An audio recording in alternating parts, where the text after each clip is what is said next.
pares y al final todos juntos en el 11. Aconteció también en otro día de reposo que él entró en la sinagoga y enseñaba. Y estaba allí un hombre que tenía seca la mano derecha. Y le acechaban los escribas y los fariseos para ver si el día de reposo lo sanaría, a fin de hallar de qué acusarle. Mas él conocía los pensamientos de ellos y dijo al hombre que tenía la mano seca: levántate y ponte en medio. Y él, levantándose, se puso en pie. Entonces Jesús les dijo: os preguntaré una cosa. ¿Es lícito en el día de reposo hacer bien o hacer mal? ¿Salvar la vida o quitarla? Y mirándolos a todos alrededor, dijo al hombre: extiende tu mano. Y él lo hizo así, y su mano fue restaurada. 11 todos juntos. Y ellos se llenaron de furor y hablaban entre sí qué podrían hacer contra Jesús. Una vez más el versículo 11. Y ellos se llenaron de furor y hablaron entre sí qué podrían hacer contra Jesús. Vamos a orar. Padre, háblanos al corazón en el nombre de Jesús, Señor. Pedimos a tu Espíritu Santo que nos pueda guiar a una bella y hermosa enseñanza, una buena reflexión y sobre todo, Padre, que hable a nuestras vidas. En el nombre de Jesús, amén y amén. Podemos tomar asiento, amados. Hacer el bien no tiene restricciones. Mire, hay veces pareciera ser que nosotros jugamos un papel de Dios. Cuando vemos que alguien le hace bien a otro y que tal vez a su parecer no se merece que se le haga ese bien. Quizás porque usted conoce a esa persona, quizás a usted le ha hecho algo, no sé. Pero al final, si usted es sabio, va a llegar a esta conclusión: Dios va a bendecir al que hizo el bien. Dios lo va a bendecir porque hizo bien, no tanto si la persona se lo merece o no se lo merece. Así como cuando Jesús se le presentaron 10 leprosos y le dijeron: Señor, sánanos. El Señor en su omnisciencia quizás ya sabía que uno de ellos era el único que iba a volver a darle honra y gloria. Mas sin embargo, él a los 10 los sanó. ¿Qué significa? Demanda para los 9 aquellos malagradecidos. Amén. Entonces, mire, este mensaje tiene como propósito el que pueda ser una persona que realiza cosas buenas en cualquier momento, y no solo en días que el mundo considera especiales. No se vuelva de días especiales usted, por favor. ¿Sí? Sobre todo en guardar el respeto y amor a Dios, no es un día, sino de toda la vida. Guardar el respeto a Dios no solamente es de ciertos días, es de todos los días, de lunes a domingo. Dígame, por favor. Hay muchos que quizás: no, hoy voy a la iglesia, no puedo fumar. No, hoy voy a la iglesia, no puedo bailar. ¿Y los otros días? Sí lo puedes hacer. Por favor, queremos hablar entonces que no te vuelvas una persona religiosa dándole lugar a días especiales en cuanto a Dios. Me acuerdo, o usted no me va a dejar mentir, cómo el mercadeo nos absorbe en muchas cosas que no estoy diciendo que son malas, pero que no solo esos días deberían de celebrarse. Por ejemplo, el Día de la Madre. Amén. Hay que esperar el 10 de mayo para darle algo a la mamá. Hay que esperar el 10 de mayo para abrazarla. Hay que esperar el 10 de mayo para decirle te amo. Yo creo que todos los días deberían de ser especiales, la mujer que nos trajo al mundo. Igual, dicen por ahí, yo comparto eso, que madres hay muchas, padres solo hay uno. Y mire, y solo un día especial, solo en junio tenemos que celebrar el Día del Padre. Yo creo que no. Solo el Día del Amor, por ejemplo. Muchos se vuelven románticos, ya va a ser el otro mes, vamos a regalar flores, más si usted anda en la conquista, ¿sí? Más si usted anda queriendo ver quién cae o queriendo reconquistar, usted está ya sabe, el restaurante, la comida, el hotel, todo. Si no, pues sí, por ejemplo, el Hotel Buenaventura tiene un restaurante muy bonito, dicen, ¿verdad? Podría ser. Ahora, pero solo ese día, solo el día que tu esposa cumple años le das algo, solo el día que tu esposo cumple años, solo cuando el día del pastor hay que darle regalo. Ajá. ¿Me entiende? Muchas veces, mis amados, quizás ese es el problema nuestro, que nos volvemos extremos y nos volvemos simples y nos olvidamos de no aprovechar, de hacer algo bueno el día o la oportunidad que tenemos. No, lo queremos hacer para cierta fecha, y eso es lo que quizás perseguimos este día. Hacer el bien no tiene restricciones. Hacer el bien no tiene restricciones. Pastor, yo le voy a pedir perdón a esa persona. Yo no le he ofendido, pero yo le voy a pedir perdón. Y si no me lo acepta, no se preocupe. La bendición es para usted. Pastor, yo voy a pasar por alto esa ofensa, pero esa persona me sigue hostigando. No se preocupe. La bendición es para usted. Muchas veces, mis amados, oiga bien, nos volvemos especiales solo por fechas. Yo conozco personas que cuando ya conozco familias, conozco hermanos que pasan enemistados por años, y ya cuando ya sabemos que tiene horas de vida, ahí nos reconciliamos, perdiendo toda una buena oportunidad para reconciliarnos que al siguiente día de la falta. Pero lastimosamente muchos somos el producto del proceder de nuestros padres, que solo son raíces de amargura. Solo son esas culturas que si entre ellos se pelean, los primos y sobrinos no se pueden hablar. Y arrastramos todo eso, ¿verdad? Mire, veamos, un crítico religioso al Evangelio casi nunca es convencido, debido a que siempre se fija en pequeñeces de forma. El crítico al Evangelio cuesta convencerlo, debido a que siempre se anda fijando en pequeñeces de forma, no alcanzando a ver todo el bien que el Evangelio puede hacerle a su vida. Usted se acerca a una iglesia cristiana y ¿qué le dice la gente inconversa? Ya te va a empezar a bajar los diezmos el pastor. Sí, es cuando quizás Dios quiere bendecir y prosperar más su vida. Quizás a usted le empiezan a decir, ya te van a prohibir que te pongas esa chiquifalda,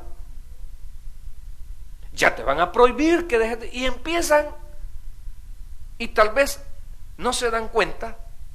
Hay familias que están divididas dentro de la casa, que se molestan porque las esposas vienen a las iglesias, en vez de darle gracias a Dios que por lo menos su pareja está tratando de rehabilitar su vida por medio del poder del Evangelio. Y empiezan a juzgar y comentar porque se fijan en pequeñeces, quizás por lo que han oído de otras personas. Yo no sé si usted era de esos, yo era uno de ellos. Yo opinaba del Evangelio y ni siquiera me constaba cómo era. Nunca había puesto un pie en una iglesia cristiana y hablaba mal de ellos. Nunca había podido compartir con un pastor y hablaba mal de ellos. Sí, muchas veces nosotros, mis amados, el religioso, el crítico más que todo, el crítico religioso, el Evangelio casi no lo puede convencer porque siempre se fija en pequeñeces. Y estamos hablando pues el capítulo 5 y el capítulo 6 prácticamente viene sobre ese mirar, sobre ese juzgar de aquellos duros de corazón que no quieren ser convencidos por el Evangelio, de aquellos que creen, mis amados, Dios no te busca para pedirte nada. Dios lo único que quiere es salvarte de las llamas del infierno. Dios lo que quiere es restaurar tu vida, pero si tú se lo permites. Dios quizás a muchos nos quiere quitar una venda, pero si usted se lo permite. Pero si no, usted va a seguir ciego en el mismo error. ¿Por qué? Porque lastimosamente el enemigo le va a poner ciertos distractores, ciertas cosas pequeñas para que usted se desvíe de la gran obra que el Señor quiere hacer en su vida. Pequeñas cosas. ¿Sabe? Jesús, en el capítulo 5, vemos que Él sanó a un leproso. Pero para sanarlo, ¿sabe qué hizo? Tocó su cuerpo leproso. Y era algo que, pues usted sabe que en la ley judía una persona no podía tocar a un leproso. Y la gente se fijó más en, tocó al leproso a Jesús. Tocó el leproso, Jesús tocó al leproso. No hablaron de el leproso quedó sano. Amén. Sí, vea, muchos no van a hablar de usted, del ánimo, del intento que está haciendo por levantarse de donde usted está. Muchos no van a reconocer que usted está mejorando su vocabulario. Ahí está haciendo el ánimo de controlar su temperamento. Sino que van a usar de burla sus errores. Va el hermanito y la gran palabra que acaba de echar. Mira la hermanita aquella, ¿ve? Y sos servidora. Y ahí apareces con fotos en Facebook. Y empiezan, hermano. No se detienen a ver la obra que Dios está haciendo en su vida. Y en mi vida, por supuesto. Mire, sanó a un paralítico. Y le dijo, tus pecados te son perdonados. La mente del hombre, oiga bien, no puede aceptar, diga aceptar, el perdón de Dios en una persona. El incrédulo. Hoy en la mañana estábamos hablando, usted y yo somos pecadores. No hay ni un justo aquí en la tierra. Y donde abundó el pecado, sobreabundó la gracia en los planes de Dios. No en el que utiliza la gracia para vivir una vida de libertinaje. No me vaya a malentender. Porque la gracia no es para vivir una vida de libertinaje. Como Dios me perdona, entonces yo puedo hacer con mi vida lo que yo quiero, porque como yo soy salvo. Momento. No presuma ni alardee del pecado, porque Dios también es juicio consumidor. No pretenda burlarse de Dios. Entonces mire, pero vemos ahí, cuando digo eso, algunos se ponen serios, pero a mí no me importa, hermano. Vea, David, estábamos comentando que David experimentó el perdón de Dios. La dicha del perdón se llama el Salmo 32. Y es donde David expresa y se siente agradecido que Dios, diga Dios, le perdonó los pecados. Porque eso es lo importante que usted debe de tener en su vida como cristiano. Importarle lo que Dios piensa de usted, no lo que la gente dice de usted. Sí, yo he aprendido, me ha costado a tratar de que me importe un pepino lo que la gente piense de mí, si lo importante es lo que Dios piensa de mí. Démosle un fuerte aplauso al Señor, la verdad que sí. ¿Por qué, mis amados? Porque con la gente nunca se queda bien. ¿Sí? Pero lo importante es experimentar el perdón de Dios. Y David pasó por ahí. David pasó por fallarle a Dios. Primero, hablábamos de que David no estaba en el lugar correcto. Había bajado la guardia como guerrero que tenía que ser. Tal vez usted como cristiano no vaya a bajar la guardia. De repente salió a la terraza y vio a la Betsy. Amén. ¿Cómo se estaba bañando esa mujer? Yo no sé. No tengo imaginación para ver eso. Pero de repente la mandó a traer y ella se negó y le dijo, yo soy difícil, vamos pues. Y de repente pues tienen la relación y a la primera sale embarazada. Yo no sé cuántas identifican con la Betsy. Que mire, con solo mirarlas quedan embarazadas algunas. Son tan fértiles usted. Ríos majestuosos. Chisporrotean los yunques, ¿verdad, hermanas? Y mire, y de repente, qué barbaridad. Y pues le dice, mi rey, estoy embarazada. Si eso no hay problema, hombre. Yo me la sé de todas, porque hay gente que se cree astuto para el pecado.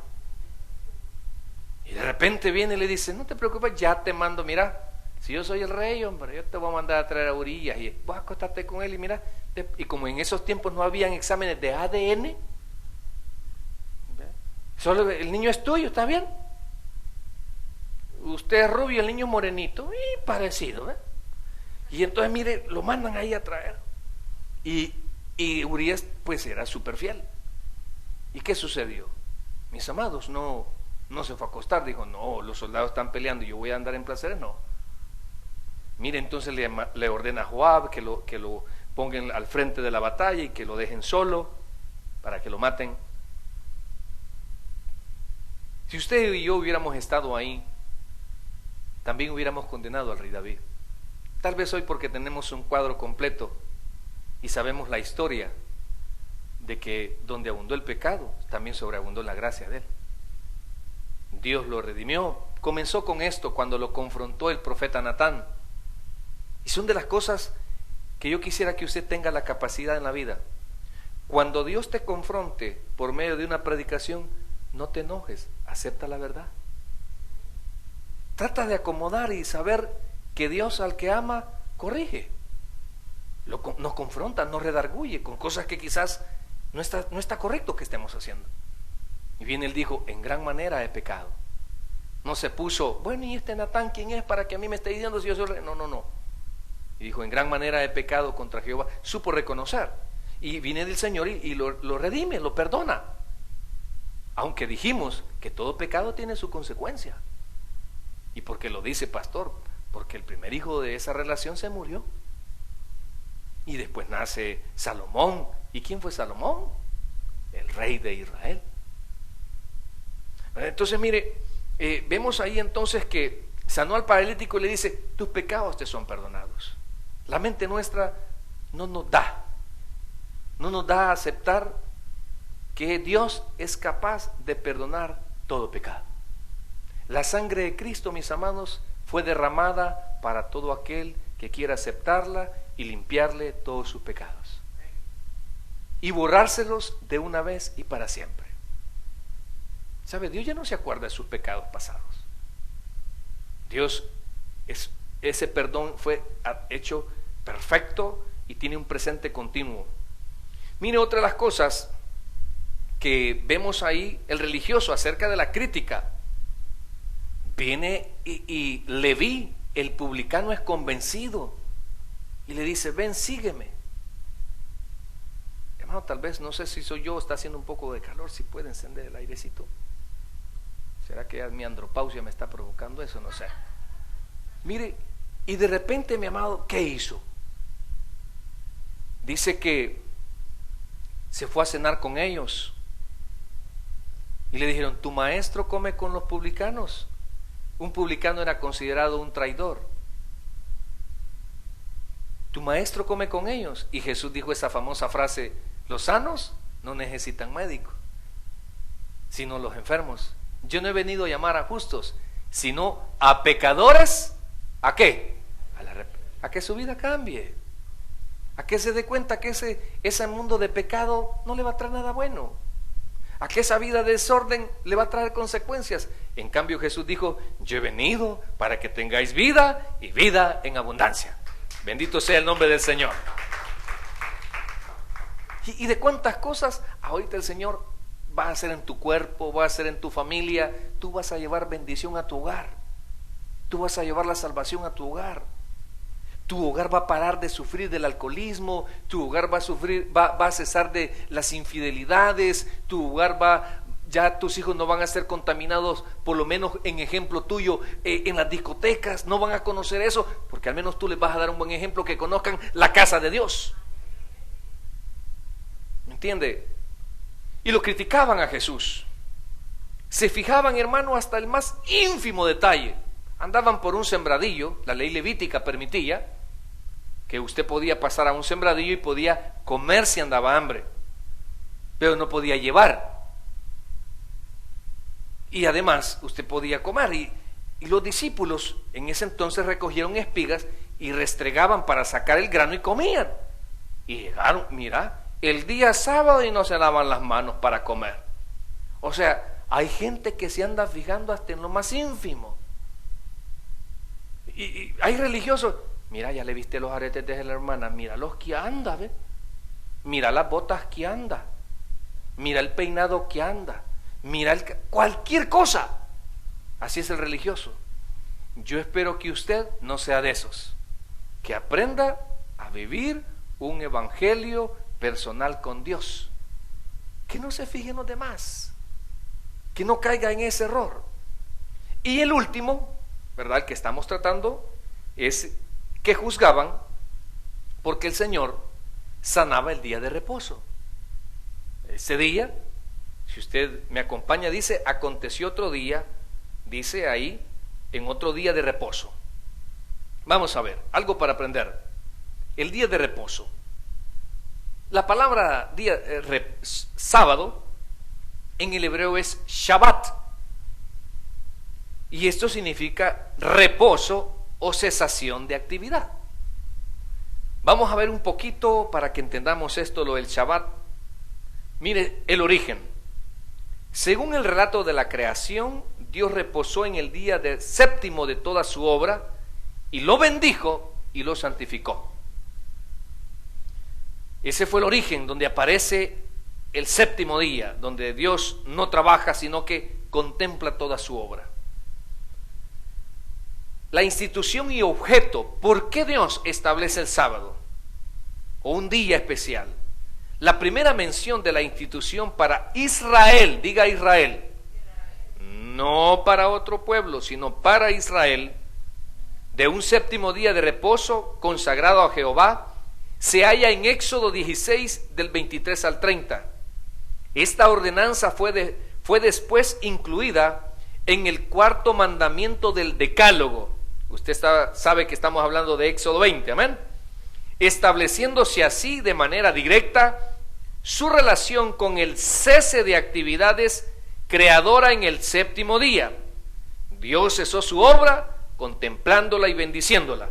El hombre es llamado a participar de esta bendición y cesar también en sus obras en este día santificado. Reposó del sábado que hacía ligado al cumplimiento entero de la obra del hombre. 6 días trabajarás y harás toda tu obra. Por otra parte, Deuteronomio 5:15, el sábado recuerda la liberación de la esclavitud de Egipto. El pueblo se puede gozar de la libertad que le ha otorgado la poderosa mano de Dios. Todos deben participar de este reposo: padres, hijos, siervos, extranjeros e incluso las bestias de carga y de tiro. El sábado vino a ser el signo peculiar del pacto perpetuo celebrado por el Señor en Israel, según Éxodo 31 del 13, 16 y 17. Veamos, la observancia del sábado. El Decálogo prohibía de manera general llevar a cabo ninguna obra durante este día. La ley especificaba que no se debía de encender fuego en las casas, porque las comidas debían de ser preparadas en el día anterior. El hecho de recoger leña quedaba considerado como una violación del sábado, y los transgresores eran castigados con la muerte, según Números 15, 32 al 36. De la misma manera, estaba prohibido llevar cargas. Se consideró que viajar durante el sábado era contrario, según Éxodo 16, 29, y que tampoco estaba permitido hacer comercio. El sábado era el día consagrado al Señor. Se debían inmolar en el santuario 2 corderos, además del holocausto perpetuo en los días ordinarios. Los panes de la proposición eran renovados cada sábado. El sábado era asimismo contado entre los días de gozo de Israel. El pueblo tenía que hacer de él su delicia para tratar de manera particular en este día hacer la voluntad del Señor. Santificándolo y honrándolo, el hombre piadoso se cuidaba en aquel día de no hacer su propia voluntad ni decir lo que le salía de sí. Era bendecido, santificado por su búsqueda de Dios y proclamado feliz. Especialmente después del cautiverio, la observancia del sábado cayó en un legalismo extremo. ¿Puede decir legalismo? Vea, Antíoco Epífanes, el rey perseguidor de Siria, intentó prohibir su celebración, pero los israelitas que permanecieron fieles se rebelaron bajo el caudillaje de los macabeos, manteniéndose estrictos observantes de la ordenanza. Al principio de la guerra, los judíos creían que no tenían derecho a defenderse durante el sábado. Imagínense, ellos podían pelear de lunes a viernes, pero al sábado, de domingo a viernes, pero el sábado no podían pelear. Y entonces este Antíoco provocó una matanza de 1000 patriotas. Los supervivientes resolvieron entonces defenderse si el enemigo los atacaba el día sábado. Ok, nos van a matar, entonces por lo menos defendámonos. Mire, entonces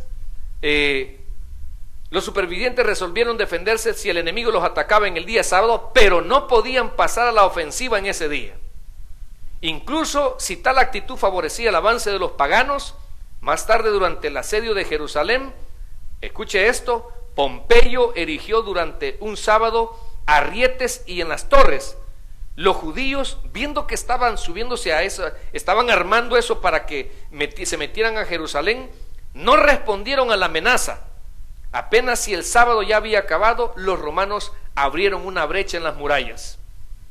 En la época de Cristo, los fariseos, que es el tiempo donde vamos ya según el Evangelio Lucas, el historiador, en la época de Cristo los fariseos habían dispuesto normas ridículas acerca del sábado, prohibiendo incluso los gestos de misericordia.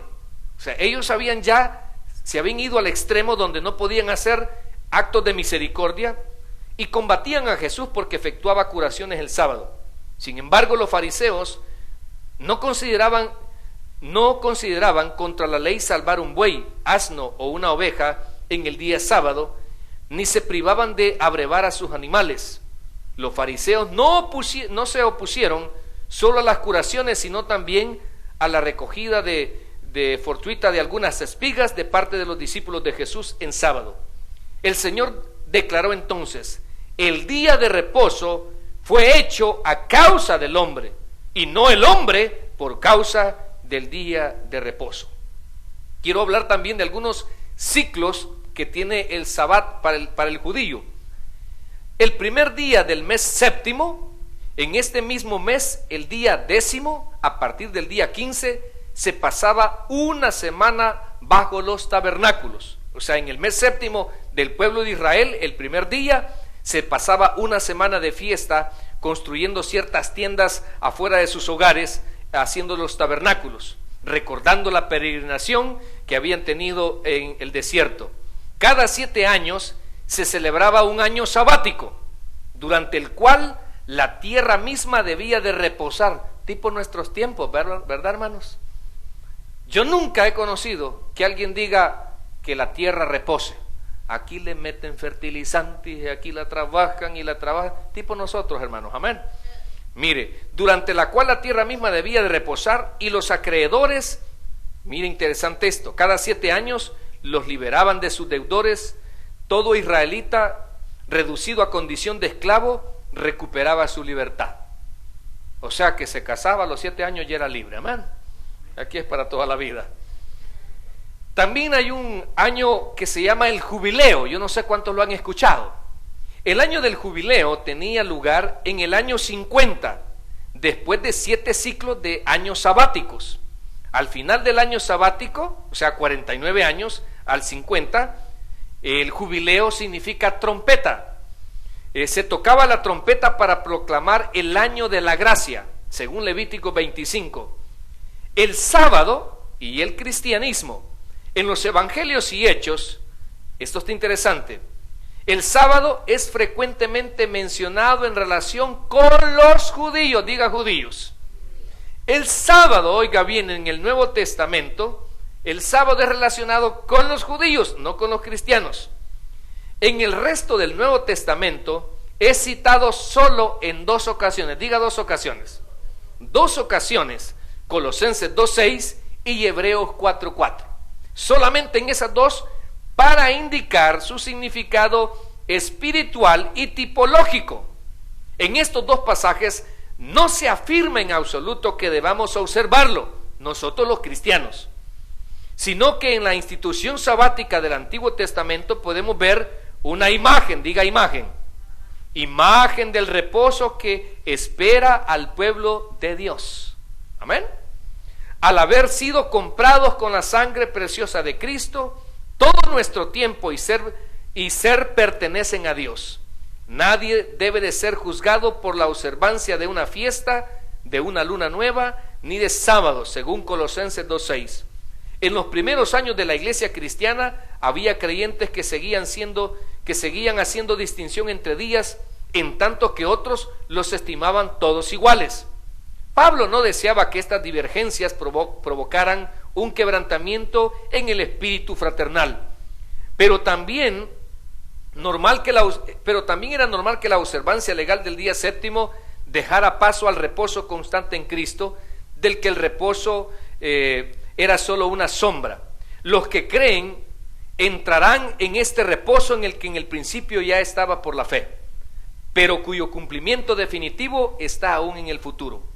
Es deseable que al fin de tener el tiempo libre deseado para poder frecuentar el culto y en vista de un buen equilibrio físico, los cristianos tomen el domingo como festivo, el día del Señor, debido a que Él resucitó en el primer día de la semana. Sin embargo, no se trata de un cumplimiento legal del cuarto mandamiento, que es de carácter ceremonial y no corresponde a la dispensación de la gracia. La verdadera observancia a Dios por parte del cristianismo consiste, y esto es lo interesante, la verdadera obediencia a Dios de parte del cristianismo consiste en vivir todos los días en el reposo espiritual descrito en Hebreos capítulo 3 y 4, permitiendo que el Señor sea quien obre en ellos y por medio de ellos. ¿Aprendió algo, hermano? Toda esta connotación, mis amados, en cuanto al Shabbat o en cuanto al sábado, nos deja una reflexión. Dios no es un Dios de un solo día. Dios no tiene tiempo, vive en un tiempo presente absoluto. Entonces muchas veces nosotros también no podemos agarrar el sábado del judío para practicarlo con ellos, porque nosotros no estamos bajo la ley. Nosotros estamos bajo la gracia que Cristo instituyó allá en la cena del Señor, en el nuevo pacto. Amén. Entonces, que nadie te ponga restricciones por hacer el bien. Número 1, mis amados, veamos en el capítulo 6, dice: aconteció también el otro día, ¿de qué? De reposo, que él entró en la sinagoga, ¿y qué hacía, mis amados? ¿Qué hacía? ¿Qué hacía? Enseñaba. En primer lugar, mis amados, una buena enseñanza nunca se olvida. Una buena enseñanza. ¿Por qué, mis amados hermanos? La indicación de vuestro pastor: por favor, cuando venga a la iglesia, traiga una Biblia. Amén. En segundo lugar, traiga un lugar donde anotar. Porque muchas veces nosotros no tenemos esa costumbre y solo escuchamos. Pues sí, pero ¿qué aprendiste? ¿Qué palabra clave habló Dios a tu vida? Mis amados, cuando usted venga, cuando se tome el tiempo, porque aprenda usted a valorar.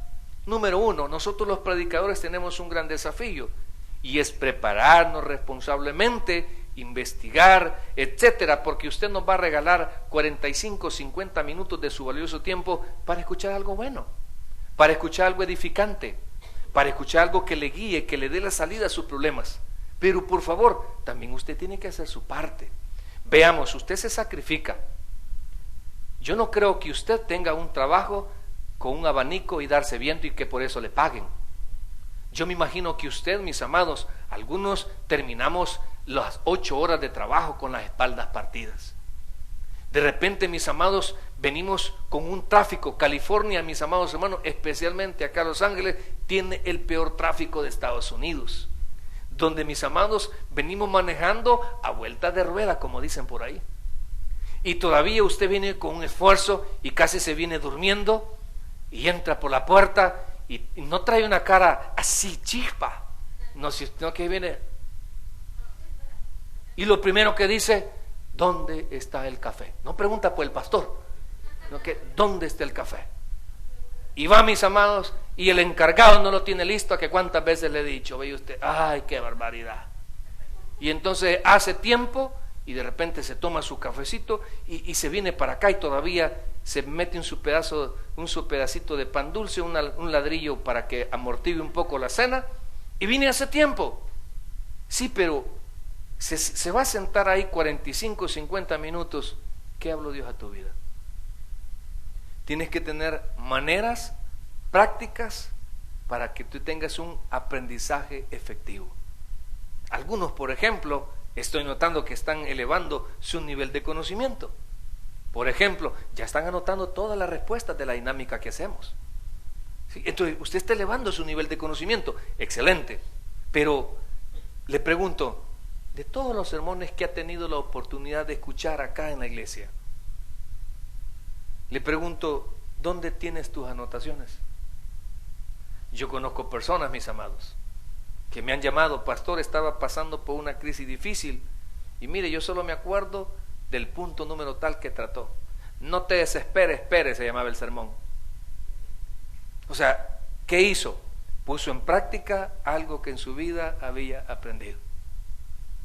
O sea, por favor, mis amados, una buena enseñanza nunca se olvida. Yo conozco personas que han vuelto al evangelio debido a una buena clase bíblica que le dio un maestro, una buena enseñanza. Usted tiene que volverse un buen estudiante, por llamarlo así, un buen aprensor de la palabra, pero también debe ser un buen maestro para sus hijos. Por favor, preocúpese en enseñarles bien, en darles la guía correcta en la vida de sus hijos. Veamos, la palabra de Dios no solo es para leerla. La palabra de Dios no solo es para tener conocimiento. La palabra de Dios es también para practicar sus principios. La palabra de Dios es para regir tu manera de vivir. ¿Sabe? En los primeros años del cristianismo, ¿cuántos han escuchado al emperador Nerón? ¿Sabe? ¿Lo han escuchado? Incluso hay un programa Nero de Nerón que es para quemar los CDs, porque le dio fuego a la ciudad de Roma, y de los 14 municipios que habían, 10 los incendió este loco, va a creer. Y tenía, ¿sabe qué? El imperio romano permitía que usted pudiera tener su religión, pero tenía que también aceptar la de ellos. Y habían promulgado, oiga bien, como edicto también, que se honrara y se les hiciera templos a los césares y se consideraran divinos. Y los cristianos, oiga bien, diga cristianos por favor, se confundían con los judíos. ¿Por qué, mis amados? Porque usted recuerda incluso ¿cómo le mandó a poner Pilato el nombre a Jesús? Jesús, ¿rey de quién? De los judíos. Entonces, el primer siglo, el romano no entendía qué era el judaísmo y qué era el cristianismo. Entonces, vea, Pablo dice, por favor, sométanse a las autoridades superiores, porque están impuestas por el Señor. Entonces, la Biblia nos enseña a que debemos de respetar las leyes, debemos de aceptar, incluso cuando no estemos de acuerdo en algunas cosas. Por ejemplo, pastor, cuando queda un presidente, yo no estaba de acuerdo que, pues sí, pero hoy es tu presidente, te guste o no te guste, ¿ya? Me haya dado o no me haya dado la reforma, amén. Sí, hombre, desde la primera vez está prometiendo este negrito, va, pero nada, que Dios se lo demande. Mire, social, la manera de cómo conducirnos, la manera familiar, ahí está en la Biblia cómo debe de ser usted como pareja. Ahí están las normas y reglas. ¿Cuál es el problema? No nos gusta leer la palabra. Y quizás no leerla, no nos gusta practicarla. ¿Sabe qué decimos nosotros? Mansos pero no mensos. No le gusta pasar por alto la ofensa. Muchas veces, mis amados, llevar a la práctica la palabra. Vea, para un estudio de la palabra de Dios se debe de ser cuidadoso en su interpretación. He ahí la importancia de la guía del Espíritu Santo. Mis amados, la mejor mano, la mejor guía, el mejor maestro que la iglesia de Cristo tiene para la correcta interpretación de la palabra es el Espíritu Santo. Él no permite que jamás, es más, si usted hay veces va a escuchar algo que tal vez no es bíblico, el Espíritu Santo hace que tal vez no le tome mucho valor a eso, porque usted sabe que quizás puede ser una palabra muy dogmática y le va a dejar a usted el principio bíblico. Veamos, luego, mis amados, en el versículo 7 dice: y le acechaban, ¿quiénes? Los escribas y los fariseos, para ver si en el día de reposo lo sanaría, a fin de hallar de qué acusarle. Otro principio, mis amados, y con esto vamos a terminar: lástima por los que no se edifican, perdiendo el tiempo en juzgar. Mire, Jesús entró en una sinagoga y ahí había de todo tipo de personas. Yo me imagino, pensemos en el de la mano, ¿cómo se llama? Seca, que es como torcida. Pensemos, ahí estaba él. ¿Sabe? Él no se le acercó a Jesús y le dijo: sáname. Y ahí estaban algunos, dijo, se lo fueron poniendo enfrente como para ver a ver qué hace con este. Y Dios, mis amados, recuerde, es un Dios de misericordia. Amados, hay veces, quiere que le diga algo, Dios se va a manifestar en su vida no porque usted tenga fe, porque a veces usted como duda de Dios. Hay veces, mis amados, como minimizamos el poder de Dios. ¿Y por qué lo dice, pastor? ¿Sabe por qué? Porque no sabemos esperar en Él. ¿Sabe por qué, pastor? Porque no le damos tiempo a Él. ¿Sabe por qué, pastor? Porque a cada rato que estamos queriendo tirar la toalla, ¿acaso Dios no puede obrar en ese problema? Yo pienso que sí. El problema nuestro muchas veces, mis amados, es que ¿cuál es el propósito de entrar y estar en una iglesia? El propósito es de que Dios nos hable en nuestras vidas y nos haga crecer nuestra fe. Mire, cuánta palabra de edificación desecharon a sus vidas. Pensemos esas personas que estaban ahí en esa sinagoga.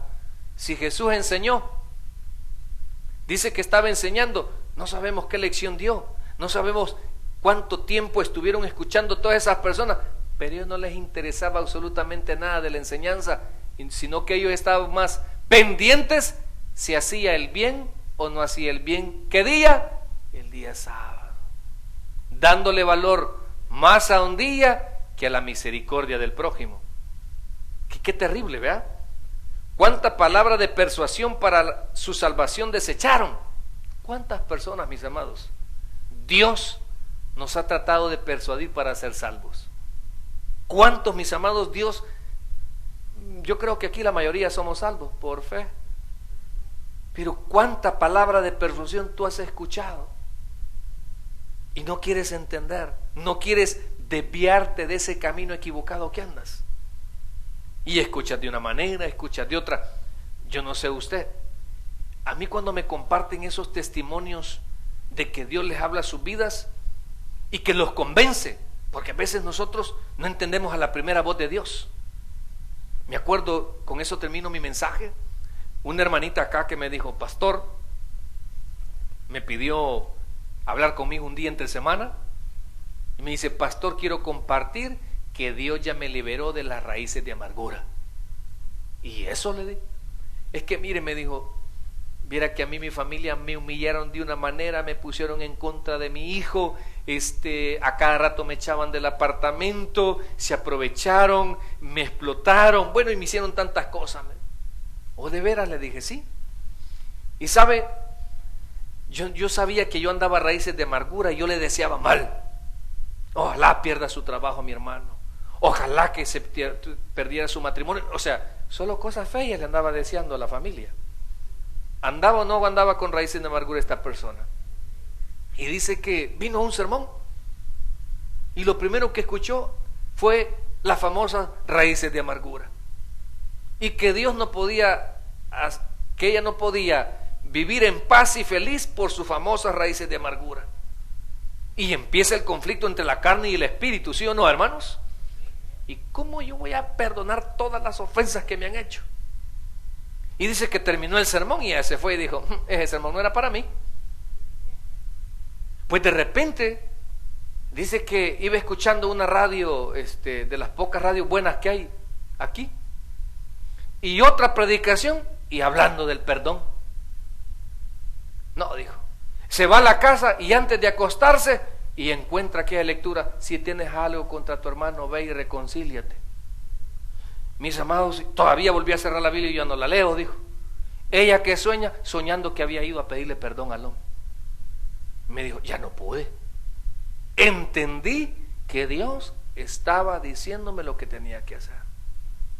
Y le digo, hermana, cuénteme, ¿y qué se siente obedecer a Dios? Se siente precioso, se siente bello demostrar que la palabra hace eco en nuestros corazones. Y mire, me siento libre, me siento pero realmente bien. Ahora, pero estas personas, ¿a qué entraron a la iglesia? A la sinagoga, perdón. A ver, a juzgar si el día sábado Jesús hacía algo bueno. Mis amados, creo que para hacer tiempo y estar en la casa de Dios se necesita mucho la actitud.